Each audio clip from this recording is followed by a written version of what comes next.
Hey guys, JRS Kick One here. I was gonna try to do an update if the sheep will shut up about the chickens and the different groups we're uh, hatching eggs out of this year, and just kind of what we're doing with this stuff. Try to get a little bit of everything. So we have two sets of chickens right now. We just switched it out, and I'll explain. So we have this one. These are Red Rangers, a meat bird, and I bred them to my big blue rooster. The reason why we did that is the blue rooster, when he was born, out of all the chicks last year, he grew really weird. Like his legs grew really fast. He looked like a turkey for a few weeks. And I'm hoping he'll pass that gene on, and their gene. And so if you don't know a Red Ranger, they're one of my favorite meat birds. And they're the only ones, in my opinion, that can live a whole year. Now, sometime this summer, these will be processed or died just because they're not made to be. And actually, there was 5 of them, and one of them passed about 2 weeks ago. But they are really, really good meat birds. And the moms lay eggs. You can see I haven't got the eggs today. I think there's 3 of them laying right now. 2 of them have laid so far today. It's a white egg, which makes it fun for hatching too, because you can actually see it. The other ones we're hatching right now are olive eggers, and so you can't see an olive egger until it hatches. It can't see inside of it. Over here are the speckled Sussex. I don't know. I'll butcher that one up. And so the deal with these, we did have some, and I'll show you one if I see it.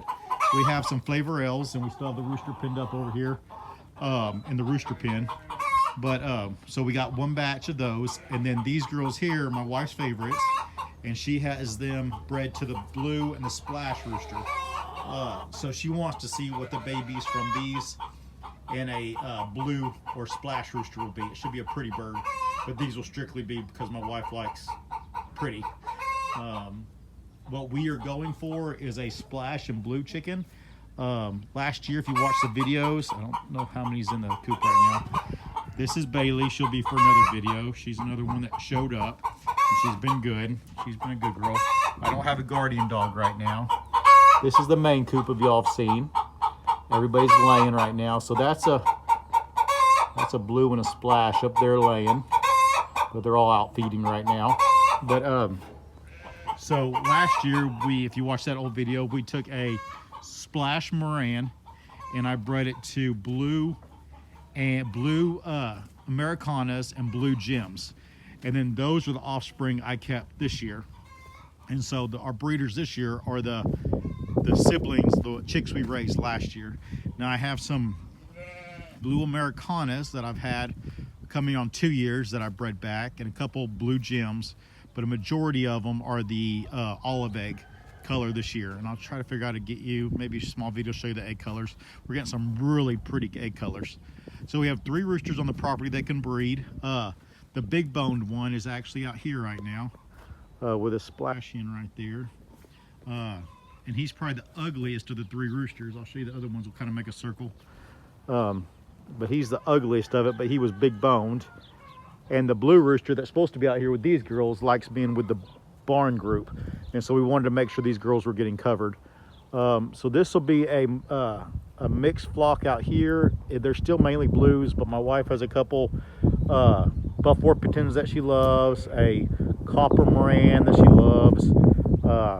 She can't be practical. She wants all her little favorite ones. And I'm like, you have to have, and never mind. We have a true olive egger right over there behind that. There's a flavor L right there. That's one of the flavor L's right there. And so we let the 3 flavor L hens we have out and put the ones I can't pronounce right. Sheep are doing good while I'm here. We have the last batch of babies being born right now. I think there's 17 babies. There's 4 still of the bigger ones that can get in here and eat. And then they're all over here weaned. I'll show you the wean pen over here.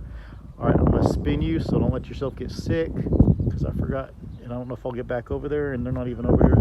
All the boys that I've already weaned are gonna be out in that other pasture like I always show y'all. They're out there sleeping. And then we'll have to do a video on Mr. T, story behind him. He's our butcher steer. Mr. T stands for T-bone. But he'll be ready in probably this fall. He's pretty much ready now. We're gonna let him get a little bit more weight on him. Dennis the donkey's still here. And the sheep, try not to make y'all sick again. Over here, the young ones. I raise Katahdin hair sheep. I know, is the type I have. I have some Dorper blood in a couple of these. I think there's 6 of them. You'll see the Dorper look and the long hair on them.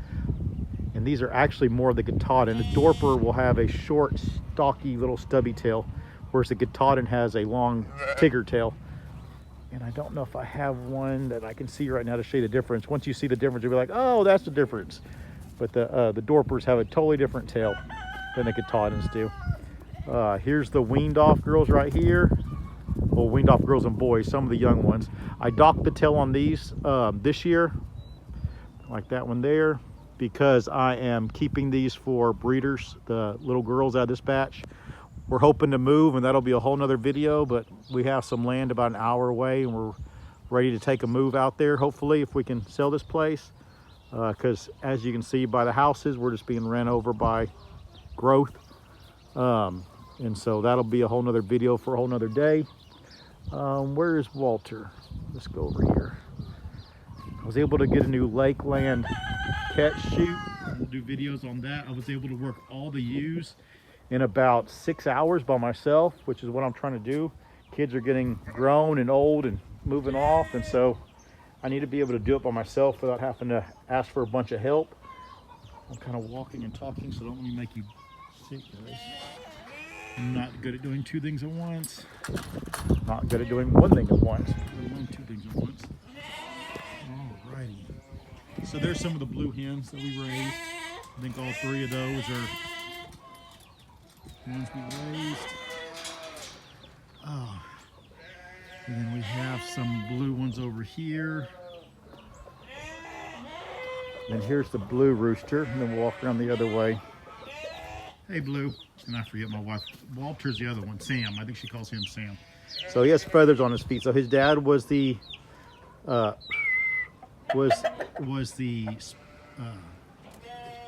Moran, the Splash Moran, and his mom was a Blue Jim. And then I'm gonna go this way. Don't get sick. Let's go out here, and I'll show you. Walk around and so y'all can see Walter. Kind of showing you everything, but I'm trying to make sure I get all the chickens set up, because not only do I like showing it to y'all, but I like going back later and seeing, because I forget a lot.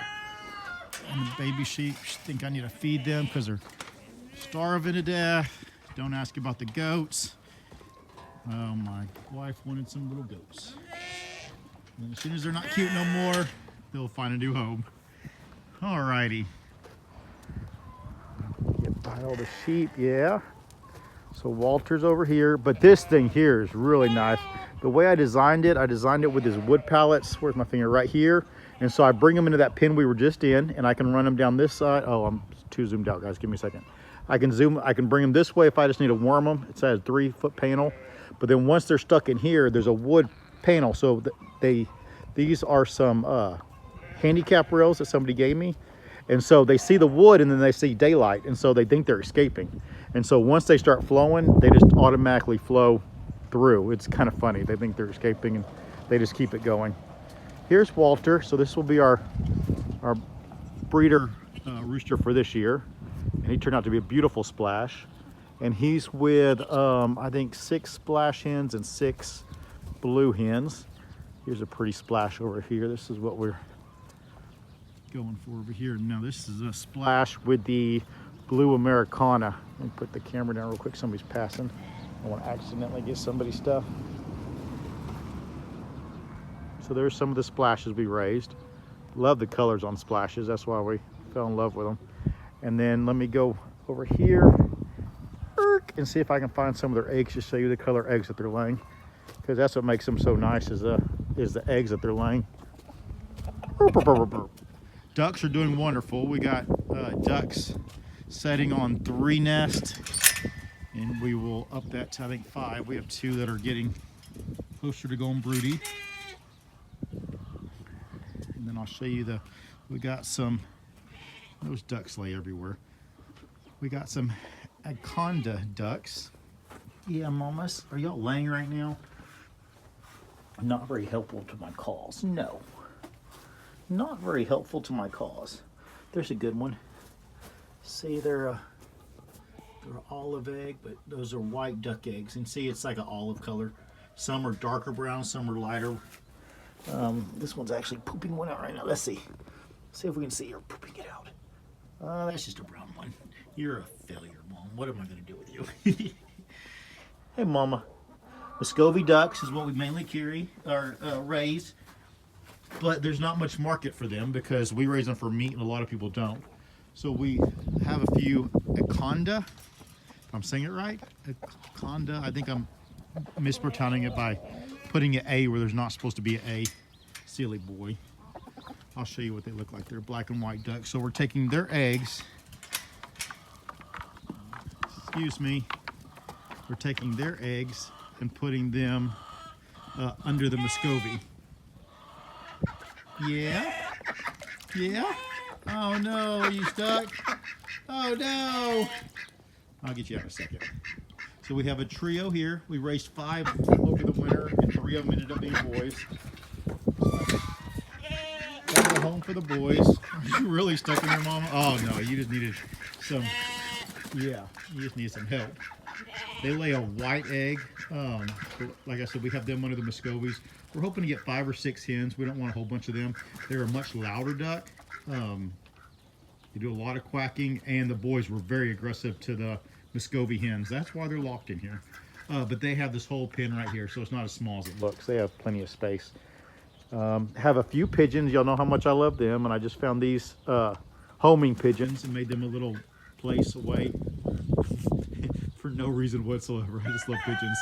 I've always wanted to raise some homing pigeons, and so you have to, like, these can never be released because they'll fly back to wherever they were born. So it'll be probably 6 months to a year before I get enough babies that are born here or at the new property that I can actually play with them. So that's just the start of a project that'll take a while. Let's see here. I think that's it for this video, so I don't make it too long. But there's all the catch pen and all the young sheep. I think there's 40 weaned babies and then 15 young ones out there. And the dog, who's a good girl, just too hyper. And then we have a Nubian that I got on trade. Oh, wait, wrong way, sorry. Yeah, miniature Nubian. That's a pain in my butt. But alrighty, guys, I'll try to do more updates so y'all can see what's going on the farm. Talk to y'all later.